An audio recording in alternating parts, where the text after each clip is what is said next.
Beleza. Vocês estão vendo aí a tela? Está em modo tela cheia?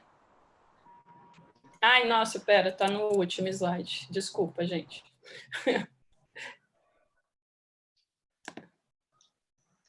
Vamos lá de novo.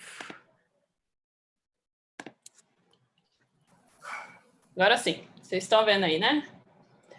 Bom, gente, então, mais uma vez, obrigada aí pelo convite. Né? Eu vou falar um pouquinho, então, sobre o que eu fiz durante o meu doutorado e o que eu venho fazendo agora no meu pós-doutorado. Tá? Então, eu basicamente, desde o meu doutorado, eu tenho trabalhado com a família Ilodidae, né? Então, vou falar um pouquinho aí do que a gente tem investigado, né? Então, os avanços aí na sistemática, na taxonomia e na história natural dessa família. Bom, para quem não conhece, né, o Ilodidae é uma família de ranzinhas, né, de cachoeiras, que são predominantemente diurnas, né? A gente tem algumas espécies que têm uma atividade aí, noturna também, mas a maioria delas é uma atividade mais diurna. São espécies bastante territorialistas, tá? Então, se você tem vontade de coletar um ilodídeo, eles são muito difíceis de serem coletados porque eles são muito rápidos, mas se você tiver bastante paciência, você consegue, porque geralmente eles voltam, né, para o local que você está observando, né, esse animal. Como eu mencionei, né, eles são o hábitat desses bichos é um ambiente mais encachoeirado, né, então eles estão mais restritos aí a esses ambientes de riacho. E a gente sabe que tem muitas espécies crípticas dentro dessa família, né? Então, justamente por esse hábitat deles de viver aí nessas pedras, então muitas dessas espécies têm esse aspecto aí meio parecido com pedra, né? Para eles ficarem aí minimamente camuflados. Tá? Então, esse fato de terem muitas espécies crípticas torna a identificação de muitas dessas espécies bastante complicadas, né? Bom, eles são endêmicos, né, de Mata Atlântica, tem algumas espécies que chegam até o Cerrado, tá? Mas é basicamente Mata Atlântica. E atualmente mais de 1/5 das espécies elas não são observadas, né, não são coletadas há bastante tempo, algumas décadas, algumas até mesmo desde a década de 70 que já não tem registro.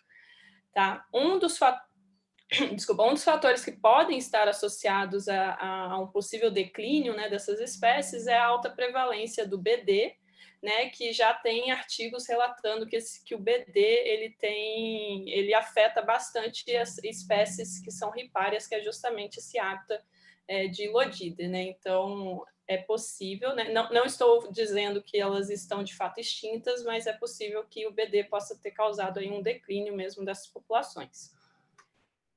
Bom, a família, então, é dividida em 3 gêneros. Megalósia, né, com 7 espécies, Ilodes, com 26 espécies, Crossodáctilos, com 14 espécies.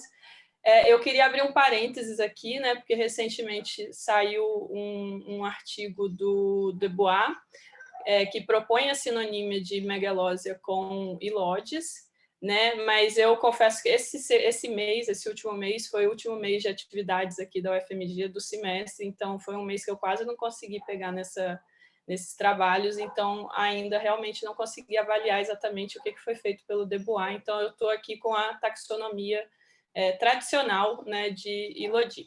Tá? Bem,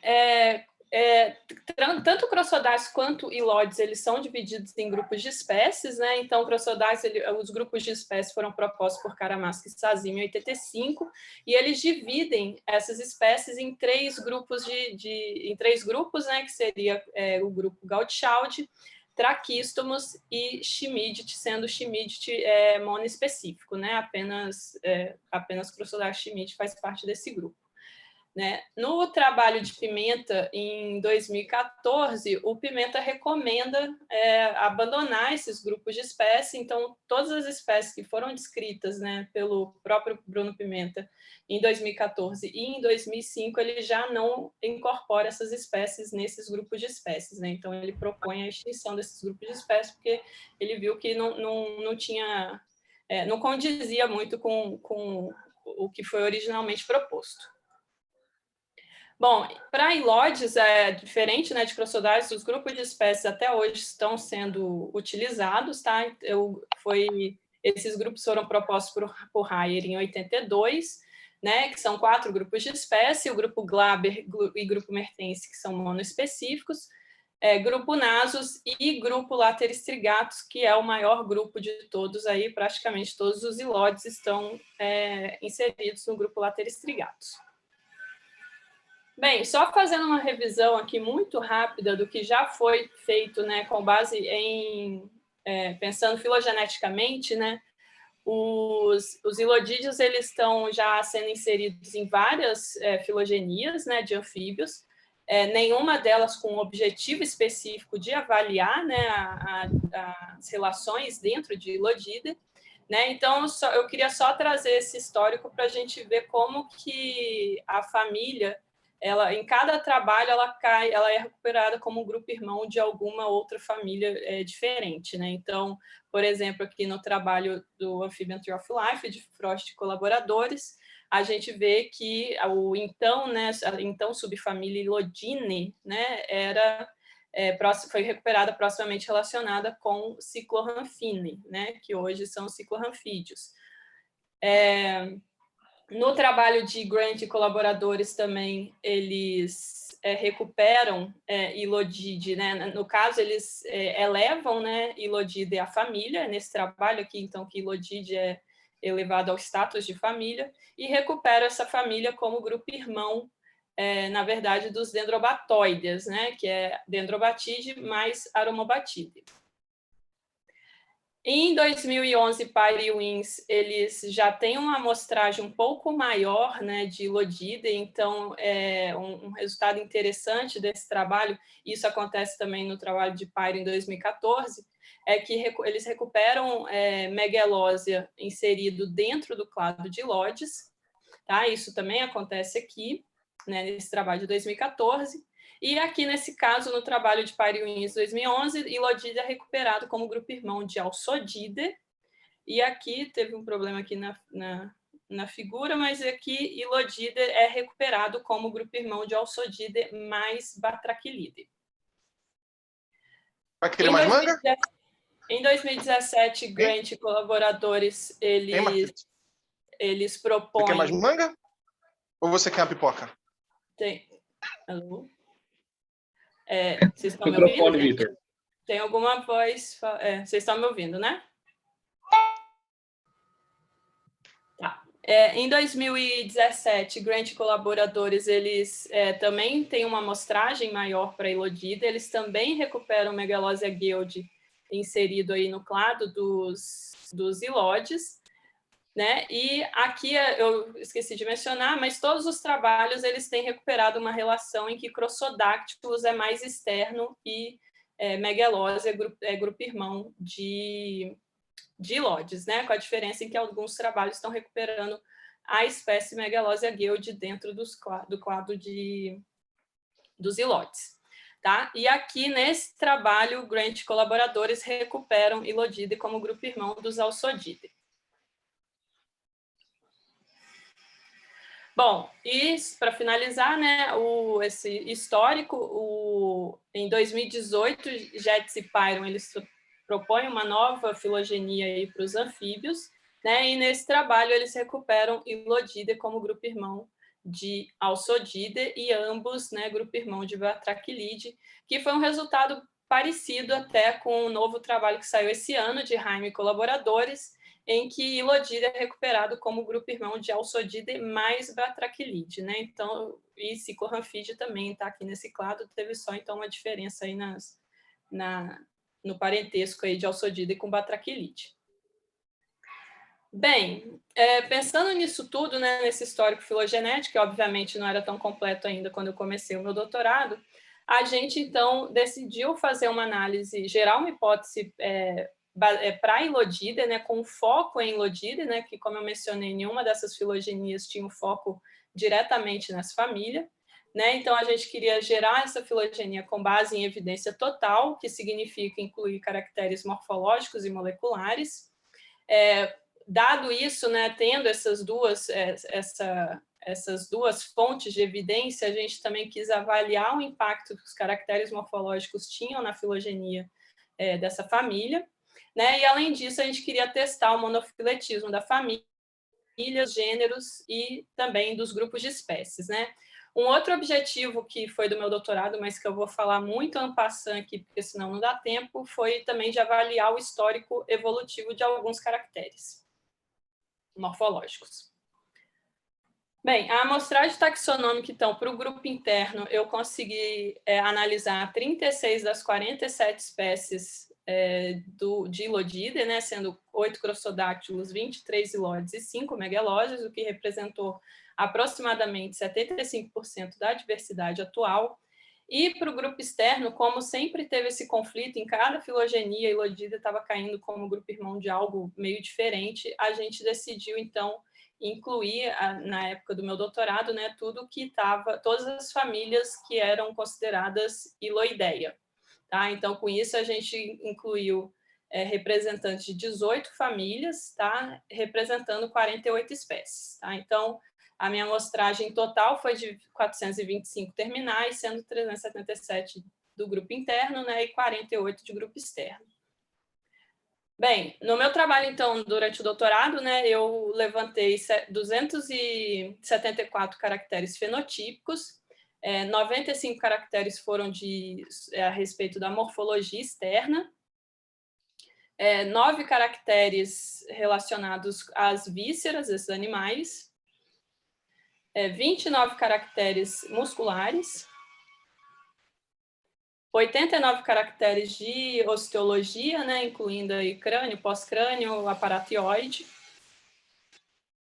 Foram 43 caracteres larvais, tá? A maioria deles foram caracteres de morfologia externa, mas tivemos alguns caracteres também de condrocrânio e musculatura larval. A gente avaliou também um caráter cromossômico e 7 caracteres comportamentais. Para a minha matriz molecular, eu usei 9 genes, né, sendo que foram 4 genes mitocondriais e 5 nucleares, e isso incluiu, então, 12 pares de primers, sendo porque alguns dos genes, né, principalmente o H1, possuem fragmentos diferentes, né, então teriam que ser 5 pares de primers para um único gene, né, por isso essa diferença. No total, foram 6.392 pares de base, e aqui nessa figura, nessa imagem, cada linha representa um terminal, e cada coluna é um marcador, né? E o que está marcado em vermelho é o que eu consegui sequenciar, né? Então, obviamente que eu não consegui fazer os 9 marcadores para todas as espécies, né? Para todos os terminais que eu analisei, mas eu tentei fazer isso com pelo menos o gene H1, né, que é um gene mitocondrial, eu tentei pelo menos cobrir 100% da diversidade, pelo menos com esse H1. Né? Aqui, só de curiosidade, a proporção de terminais sequenciados para cada um dos marcadores. Bom, com relação aos métodos filogenéticos, né, então, os dados fenotípicos, o que eu fazia? Né? Eu concatenava, né, todos os indivíduos de uma dada espécie em uma única linha da minha matriz de caracteres, né? Então, para cada espécie, eu tinha uma linha de dados morfológicos, e esses dados eram duplicados para cada terminal que eu tinha de molecular. Tá? Eu fiz um alinhamento prévio só para identificar os blocos homólogos para a gente, porque a minha análise foi feita no POI, e o POI a inserção dos dados, né, para o programa é feita em blocos, né? Então a gente identifica blocos homólogos fazendo um alinhamento, determina, né, quais são esses blocos, mas esses blocos entram não alinhados no programa, né? O POI, para quem não conhece, ele faz o alinhamento e gera a árvore simultaneamente. Tá? Os dados morfológicos, como eu mencionei, né, eu fiz evidência total, então dados moleculares e morfológicos foram concatenados para cada espécie.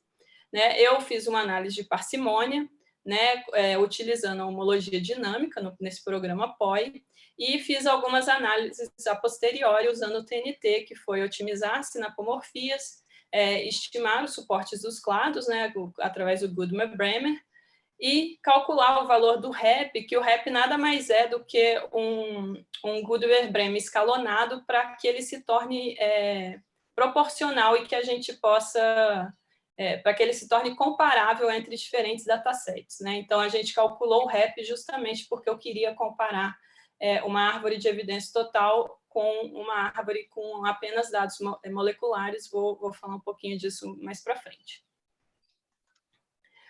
Bom, com relação, então, aos resultados, né? Tudo que eu vou mostrar aqui é baseado nas análises de evidência total, que é o que eu vou...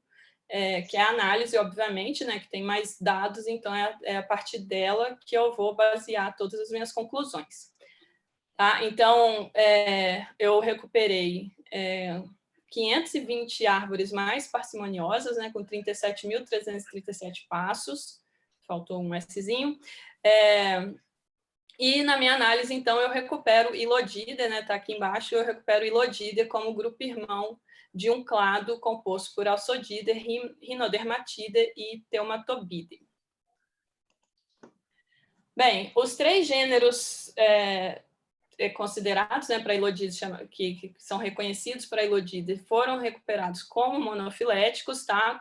Com suportes aí bons. Tá? Então, Crossodactylus com suporte de 40, Megalódon com suporte de 28 e Ilodis com suporte de 58. Tá? E entrando aí mais a fundo em cada um dos gêneros, né? Analisando aí os grupos de espécies, porque um dos objetivos, como eu mencionei, era ver se esses grupos de espécies propostos por Karamaska e Sazima realmente faziam sentido. É um pouco complicado, né, avaliar, na verdade, Crossodactylus, porque eu não consegui as amostragens para o grupo Taraquistomos, eu só consegui um indivíduo, tá? Indivíduo não, desculpa, uma espécie, e Crossodactylus schmidt é monotípico, né? Mas a gente observa aqui, pelo menos, que o grupo Gaudichaud realmente não forma um grupo monofilético, né? A gente vê aqui em azul que as espécies do grupo, né, chamado grupo Gaudichaud, realmente estão aí distribuídos por toda a topologia.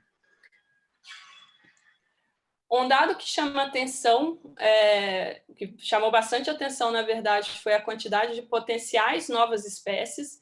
Tá? Eu não estou afirmando que são, de fato, novas espécies, porque aqui eu me baseei apenas na topologia e em distâncias genéticas. Tá? Então, para cada uma dessas espécies, dessas potenciais novas espécies, seria necessário uma investigação taxonômica de fato, né? Mas aqui é só um indicativo do que merece, do que vale a pena ser investigado, né? Então, realmente, Crossodactylus talvez esteja aí bastante subestimado com a diversidade que a gente conhece atualmente.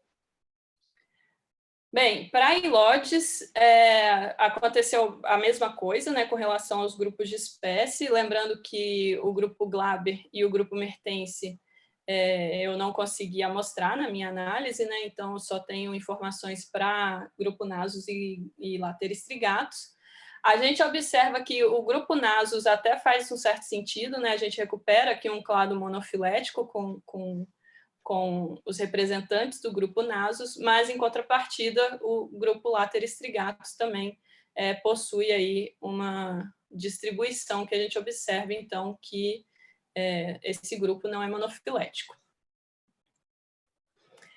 E também tem potenciais novas espécies dentro de Lodes, não tanto quanto para Crossodactylus, mas eu acho que muito mais pessoas estão estudando em Lodes, na verdade, né? Então, os problemas dentro de Lodes estão sendo resolvidos mais rapidamente, pode ser essa uma das hipóteses, né? Mas, mesmo assim, a gente tem indicativo de potenciais novas espécies para esse grupo, para esse gênero. Bom, fazendo, então, um comparativo, né, da árvore, né, da filogenia gerada com evidência total, né, ou seja, com caracteres morfológicos mais moleculares, comparando isso com uma filogenia apenas com dados moleculares, a gente consegue, então, com esse tipo de análise, avaliar o impacto que a morfologia teve sobre os nossos dados, né? Então, Como eu mencionei anteriormente, né, a gente usou o valor de REP para comparar os suportes entre as diferentes topologias, tá? E a gente observou que em praticamente todos os clados teve uma mudança no suporte, né? Ou seja, teve um impacto no suporte. Não importa se isso aumentou ou se diminuiu, o que importa é que a inserção de caracteres morfológicos gerou um impacto no suporte das filogenias, né? Em 50, quase 60% dos clados, né, o suporte aumentou e teve uma redução no suporte em aproximadamente 38% dos clados e apenas 3%, 3,5% desses clados tiveram o suporte mantido, né? Então, de fato, a inserção de morfologia nas análises teve um impacto relevante aí para essas filogenias. Tá? Então, aqui só um exemplo, né, onde está marcadinho aqui onde seria o suporte, mas aí, obviamente, eu sei que está muito pequeno, então eu coloquei aqui maior. O suporte para Ilodida, né, teve uma mudança aí bastante considerável. Enfim, né, os três, para Crossodactylus também, e para Ilodes também. Aí vocês me perguntam, né, o que aconteceu com o suporte de Megalósia. Então, falamos agora. O suporte de Megalósia não é comparável, né, um com o outro, visto que Megalósia não é recuperado monofilético na topologia que tenha dados exclusivamente moleculares. Tá? Então, talvez essa seja a mudança mais importante, né, da inserção dos caracteres morfológicos nessas análises, né? Porque apenas com dados moleculares, as minhas análises corroboram todos aqueles estudos prévios que eu mostrei para vocês, que também foram feitos basicamente com dados moleculares, né? E, de fato, Megalosia gueldi é recuperado como grupo irmão de todos os ilódes. Né? Quando a gente inclui a morfologia, essa espécie, né, Megalosia gueldi, passa a ser grupo irmão de todas as outras megalósias e Megalósia, portanto, passa a ser monofilético com a inserção dos dados morfológicos. Só para mostrar uma outra mudança que teve, né, com relação à Megalósia, foi que em análise de evidência total, a Megalosia massart é recuperada como grupo irmão, né, de Boticariana, Jordanense e Apuana, enquanto que aqui na análise molecular, massart é grupo irmão de Boticariana e ambas grupo irmão de Jordanense mais Apuana. Então, dentro de Megalósia, essa é a principal diferença e talvez o resultado mais importante aí do trabalho todo. Bem, para Crossodactylus, a gente vê que a morfologia, falando topologicamente, né, sem pensar no suporte propriamente dito, a gente observa que a morfologia teve um efeito até pequeno na topologia. Né? Então, as principais diferenças foram esse Crossodactylus aqui do Rio de Janeiro, que na evidência total cai como grupo irmão de praticamente todas as outras espécies de Crossodactylus, e aqui ela está caindo, né, na análise apenas molecular, né, ela está caindo como grupo irmão apenas desse clado aqui. Né? Já essa espécie aqui, essa potencial nova espécie, né, de Crossodactylus do Espírito Santo, ela aqui está caindo como grupo irmão de Gaudichaud mais Ennius, e aqui como grupo irmão de todo esse clado aqui que envolve Gaudichaud, que envolve Dantei, um bicho, um provável espécie nova da Bahia, de Minas, né, duas de Minas e Timbuí. Né? Então, basicamente, foram só essas três mudanças aqui que ocorreram quando a gente analisa o gênero Crossodactylus. Né? Com relação aos suportes, a gente também observa mudanças, né, dos valores dos suportes. Eu não vou ficar entrando em detalhe aqui para não deixar a apresentação muito maçante, mas a cor aqui corresponde, né, ao clado, então a gente observa aí que para os principais clados dentro de Crossodactylus a morfologia tem um efeito aí nos valores de suporte. Pensando topologicamente, dentro de Ilodes, aí a gente já vê, né, diferente de Crossodactylus, a gente já vê uma mudança bem mais abrupta, né, bem mais radical, e isso principalmente relacionado aos grandes clados, tá? Quando você vai olhar internamente cada um desses clados, realmente a gente vê pouquíssimas mudanças, tá? A mudança mesmo é em relação aos grandes clados, né? Então, a gente observa aqui que tem esse clado em vermelho, que é composto basicamente por bichos do sul do Brasil, e na evidência total, esse clado ele é recuperado como grupo irmão de todos os outros dilóides, né? Já aqui na molecular, ele é recuperado como grupo irmão apenas essas 4 espécies aqui, que é o tavió, iuá e babax e lateristrigatus, né? Esse cladinho aqui em lilás, sei lá que cor que é essa. Já que esse grupo aqui, né, que seria o grupo que estariam a maioria dos representantes, né? Aliás, todos os representantes do grupo Nasus, né, estão aqui dentro.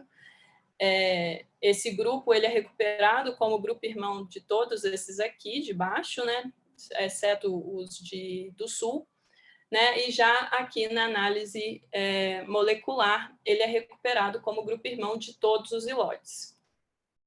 Tá? Já esse clado aqui, o amarelinho, ele é recuperado como grupo irmão de todo o restante aqui de baixo, e esse não, na verdade, esse também, eu marquei errado, esse aqui não mudou, né? Ele é recuperado como grupo irmão de todo o restante aqui. Ah, não, mentira, ele mudou, na verdade, porque ele é recuperado como grupo irmão também, né? O grupo irmão dele também compõe esse clado aqui dos bichos do sul, tá? Por isso que eu marquei ele. A gente tem uma potencial espécie nova que está meio que solta, assim, sem conseguir agrupar em quase nada, né? Aqui ela cai como grupo irmão desse cladão aqui, né? Que seria esses bichos aqui mais esses, né? Esses 2 clados. E já aqui ela cai como grupo irmão de praticamente todos os ilóides, exceto aqui aquele grupinho, né? Que seria, entre aspas, o grupo Nasus. Opa, desculpa, o que eu fiz? Volto, aqui.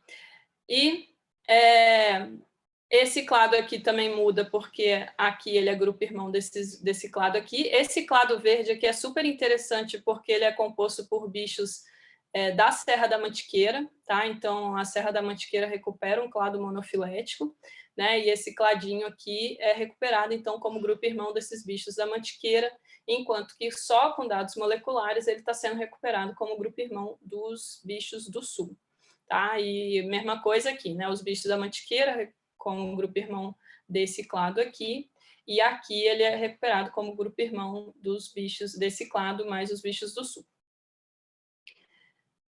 Também, né, tivemos diferenças com relação a valores de suporte, tá? O REP, né? Então a gente vê também que aqui para ilóides também houve impacto da morfologia com relação aos valores de suporte.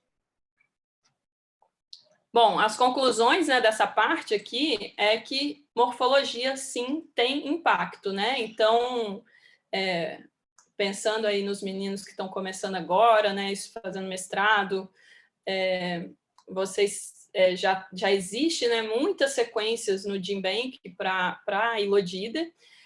Eu pretendo, inclusive, submeter o meu trabalho no próximo semestre, se tudo der certo. E aí vão ter ainda mais, né, vão ser mais 700 e poucas sequências disponíveis no GenBank, né? Então, como eu sei que molecular é algo que não é acessível em todas as instituições, então dá sim para fazer projetos interessantes utilizando dados do GenBank e fazendo uma investigação morfológica mais robusta, né? Porque como a gente viu aqui, morfologia realmente tem gerado um impacto tanto na topologia quanto nos valores de suporte das análises. Bom, só para falar, como eu mencionei, eu ia falar muito en passant de evolução de caracteres morfológicos, eu só vou comentar sobre esse caráter, que na verdade já está publicado, né? Eu já, em colaboração com o pessoal da Argentina, já publicou isso em 2017, mas eu resolvi trazer ele porque esse é o link que eu vou fazer sobre o que eu mencionei lá no título da minha palestra sobre história natural. Então, em 2017, né, a gente já publicou sobre isso, que é o saco vocal interno duplo, né, que tá vendo aqui, o saco vocal, ele internamente são duas bolsas mesmo, né? Ele foi recuperado como uma sinapomorfia para a família, tá? E por conta disso, eu vou usar isso como um gancho de um trabalho em paralelo, que isso não tem nada a ver nem com o meu pós-doc, nem com o meu doutorado, mas um trabalho em paralelo que, inclusive, foi apresentado, né, no simpósio de morfologia, que teve, acho que foi no mês passado, em que eu fiz em colaboração com o João Vitor, né, que é do Instituto Nacional da Mata Atlântica, e aí vou falar um pouquinho, rapidinho, sobre esse trabalho, que eu acho que é bem interessante.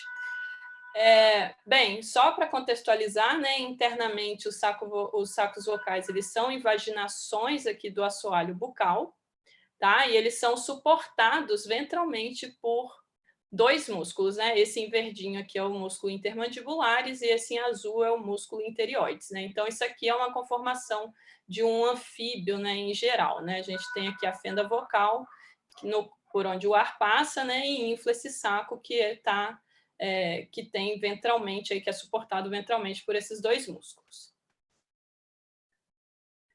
Bem, os ilodídeos são super interessantes de analisar, né, esses padrões de saco a evolução, né, desculpa, desse saco vocal, porque os representantes têm tipos diferentes de sacos vocais, né? Então, em crossodáctilos, a maioria das espécies são reportadas com saco duplo e subgular. Então, a gente vê aqui que tem essas duas bolsinhas, né, bem abaixo aí da gula, né, bem na região gular mesmo. Temos espécies como, por exemplo, Megalose apuana e Ilodes vanzolini, que não possuem saco vocal, tá? E a maioria, né, dos ilodes e das megaloses, elas possuem saco vocal duplo e lateral, né? Diferente dos crossodáctilos, que o saco é duplo, mas fica aqui bem na região gular. Nos ilodes e nas megaloses ele é bem lateralizado, né? Então são dois saquinhos bem individualizados aí, o que é um pouco diferente aqui do que a gente vê nos crossodáctilos. Bom, nesse trabalho que eu mencionei, né, de 2017, a gente investigou então diversos representantes da família e a gente percebeu que em todos os representantes, inclusive crossodáctilos que tinham uma conformação diferente aí dos ilodes, né, desse saco vocal, internamente eram todos iguais, né? A gente vê assim esse saco vocal, dois sacos, né, na verdade, um aqui só para ficar claro, né? Esse músculo aqui, que é o músculo intermandibulares, ele foi removido aqui desse lado, né?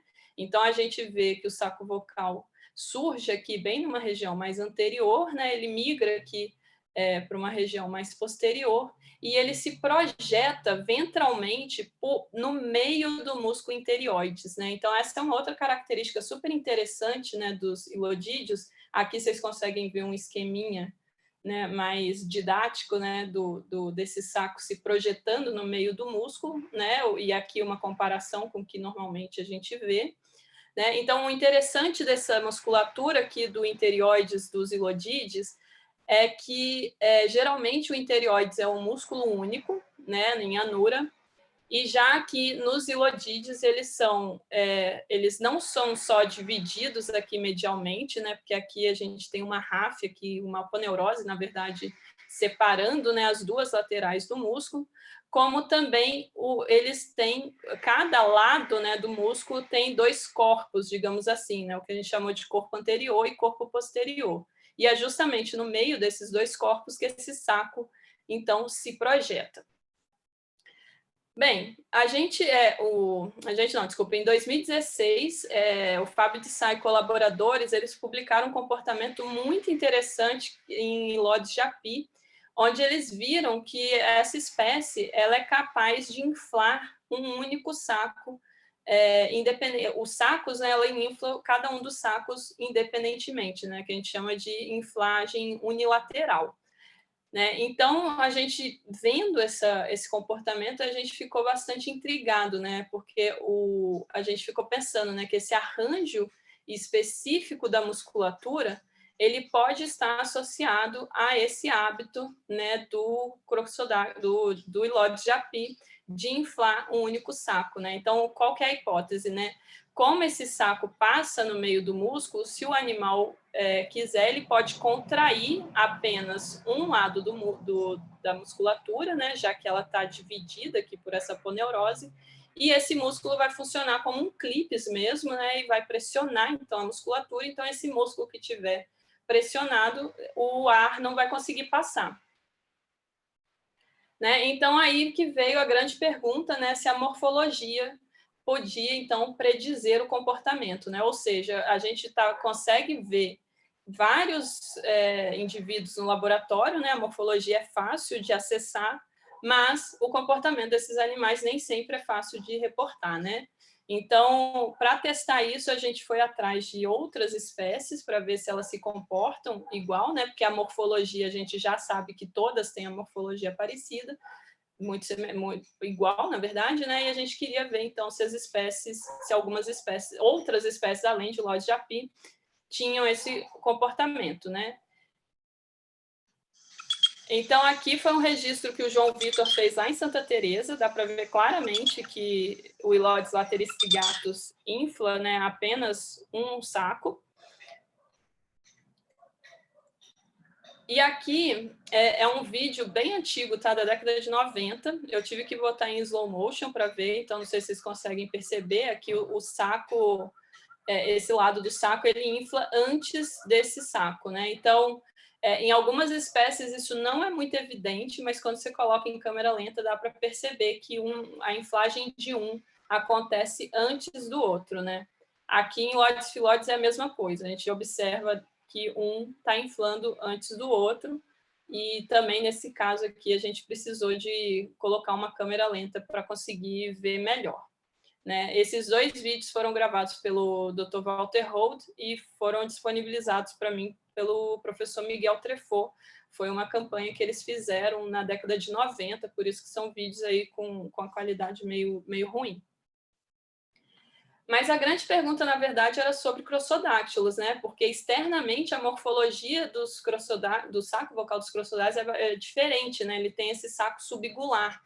Então, como um saco é muito próximo um do outro, né, a separação entre eles é muito tênue, é só um tecido conectivo que tem aqui no meio, a gente ficou se perguntando se Crossodax também seria capaz de realizar esse tipo de comportamento, né? E a gente observou que sim, né? O João Vitor também fez esse registro lá em Santa Teresa de Crossodax timbuí, e a gente consegue observar, então, claramente que esse bicho, que os crossodáctilos também são capazes de fazer a inflagem unilateral. Né? Então, esse foi o primeiro registro para crossodáctilos, tá? Inclusive, vou mencionar mais para frente, a gente já submeteu um trabalho sobre isso. Né? E a gente conclui com isso, então, que a observação da musculatura nos permite, sim, inferir a habilidade, né, de inflar o saco vocal independentemente, mesmo sem a gente ter observação direta do comportamento, o que é bastante interessante, visto que nem sempre a gente consegue observar esses animais se comportando, né, na natureza.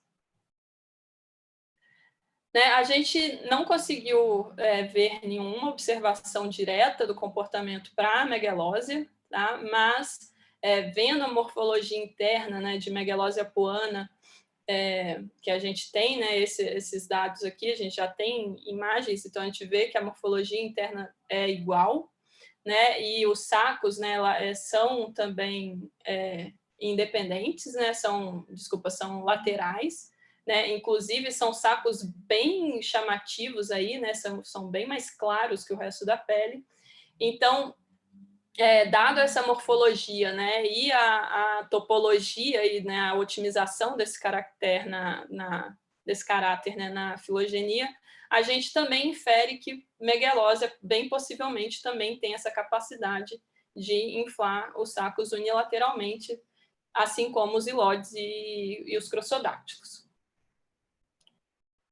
Bem, então, só fechando esse parênteses, né, que isso foi, como eu disse, foi um trabalho em paralelo que a gente fez, foi bastante interessante observar essas coisas, E agora, voltando, né, à parte mais de laboratório, digamos assim, só reforçando algumas informações que eu já dei, né?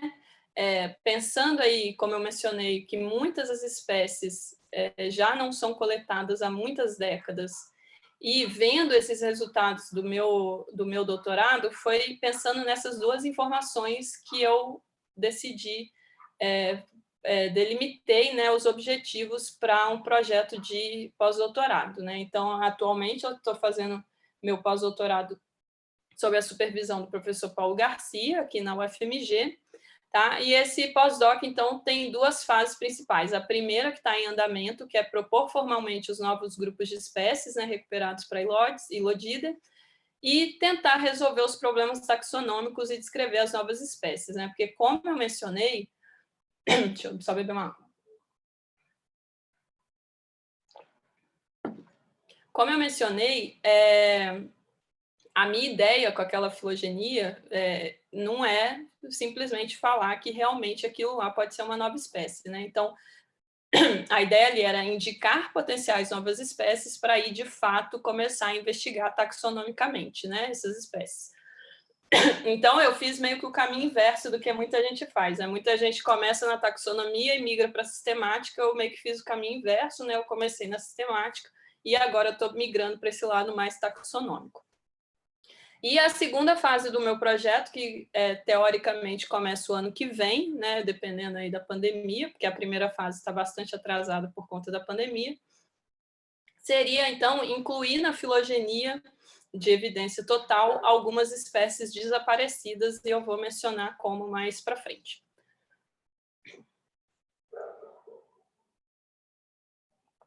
Bem, então, só para mencionar aí bem rapidinho o que já está sendo feito, né, e o que eu já fiz, na verdade, eu gosto sempre de ressaltar que muito dos tecidos, né, que eu consegui durante o meu doutorado foram parcerias, foram de pessoas que já suspeitavam que essas espécies podiam ser novas, então elas me enviavam o tecido e falavam: Raquel, estou com um bicho estranho aqui, toma o tecido, bota na sua análise.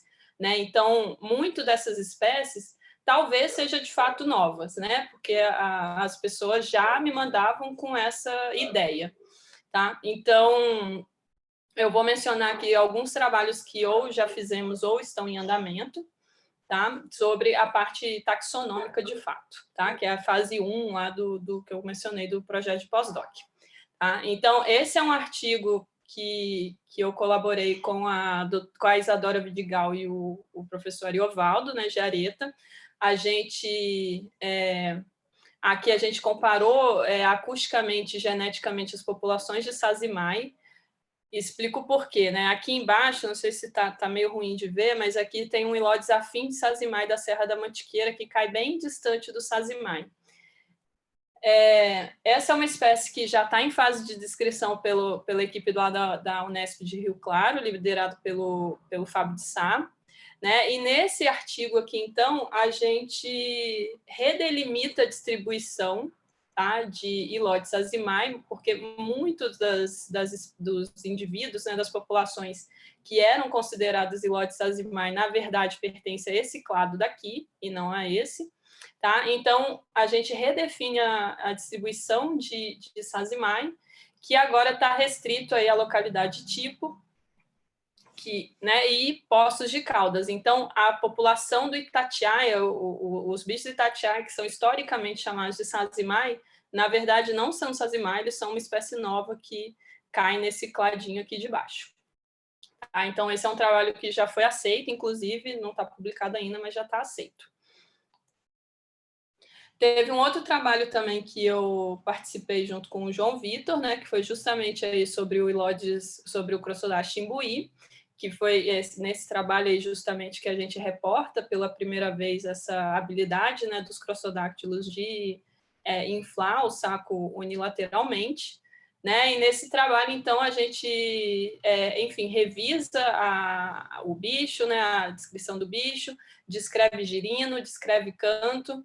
E uma outra coisa também interessante é que, muitas populações fora de Santa Teresa também são consideradas Crossodache Timbuí, mas a gente, nesse trabalho, também limita a distribuição dos timbuís a Santa Teresa, lá no Espírito Santo, porque, como vocês podem ver aqui, existe uma outra espécie de Crossodáctilos do Espírito Santo que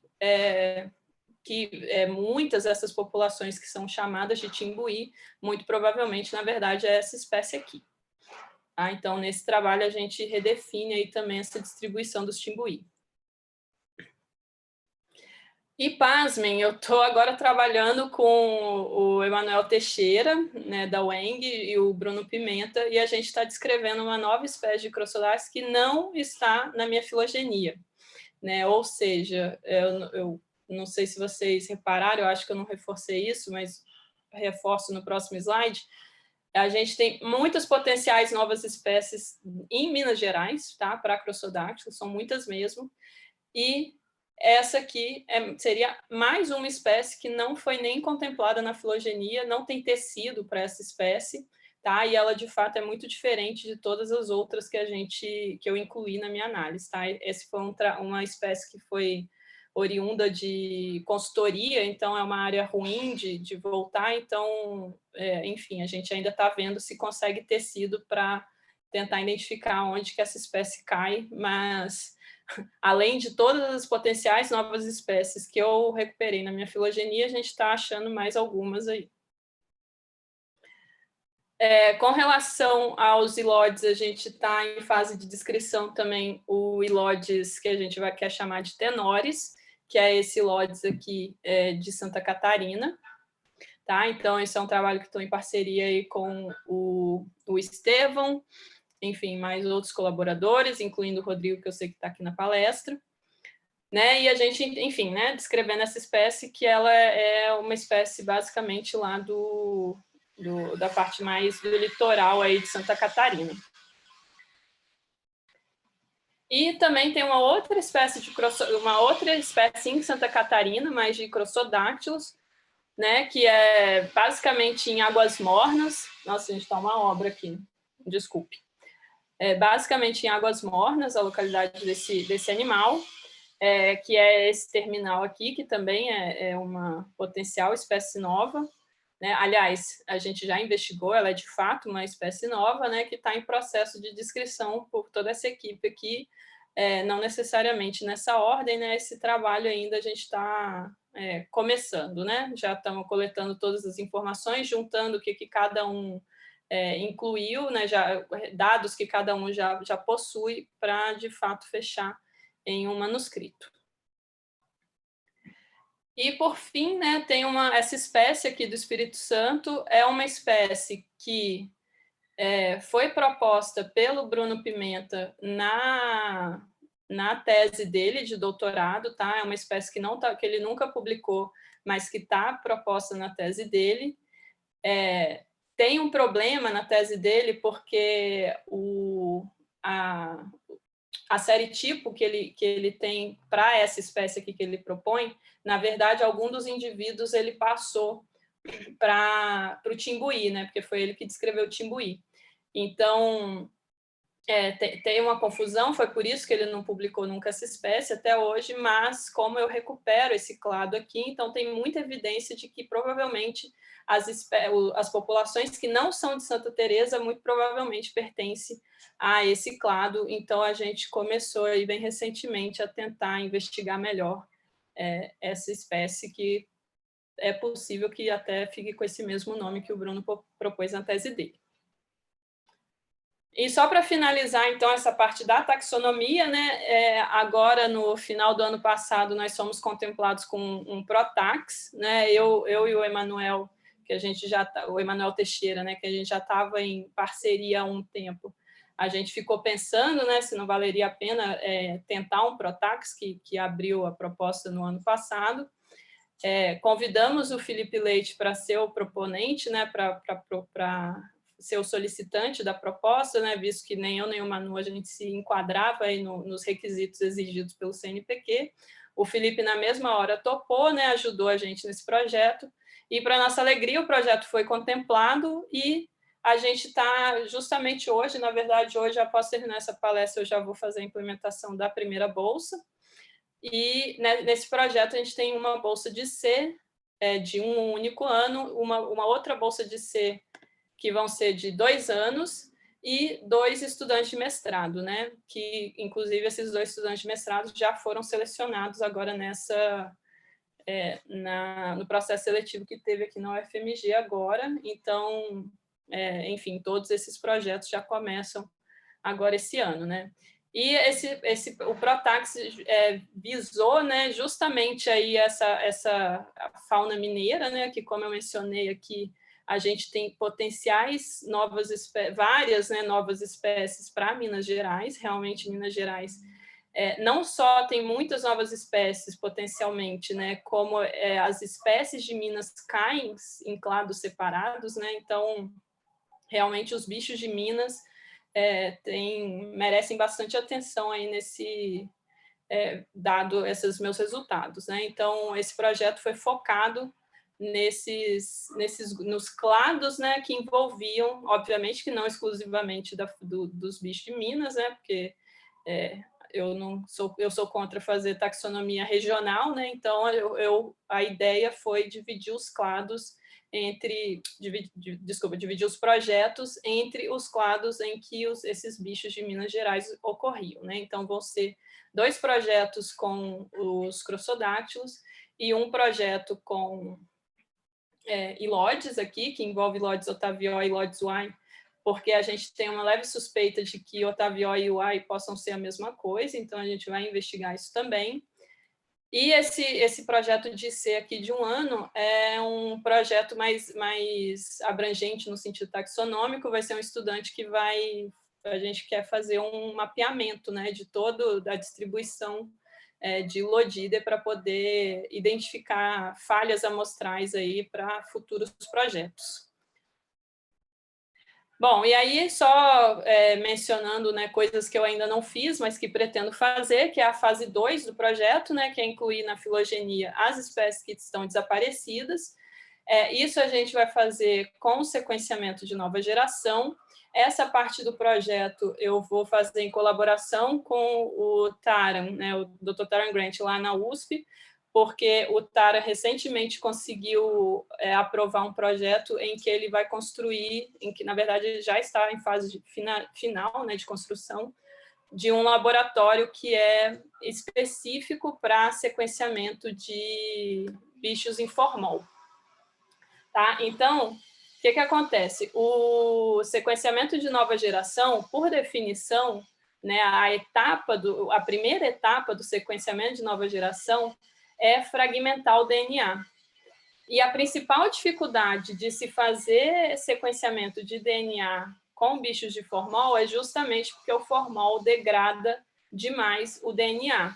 Né? Só que como o sequenciamento de nova geração ele fragmenta, né, o DNA, então isso facilita com que a gente consiga acessar o DNA desses bichos de formol. Né? Inclusive, a gente já tem alguns estudos mostrando o sucesso, né, de conseguir extrair o DNA desses bichos em formalina. Né? Então, a ideia, né, dessa segunda etapa do projeto é pegar alguns bichos chaves aí dentro da filogenia. Obviamente, eu não vou conseguir fazer todas as espécies que estão desaparecidas, porque é realmente uma metodologia muito cara, né? Então, eu vou ter que selecionar aí alguns para fazer, mas essa é uma das ideias futuras aí. Espero que o ano que vem eu já esteja executando isso.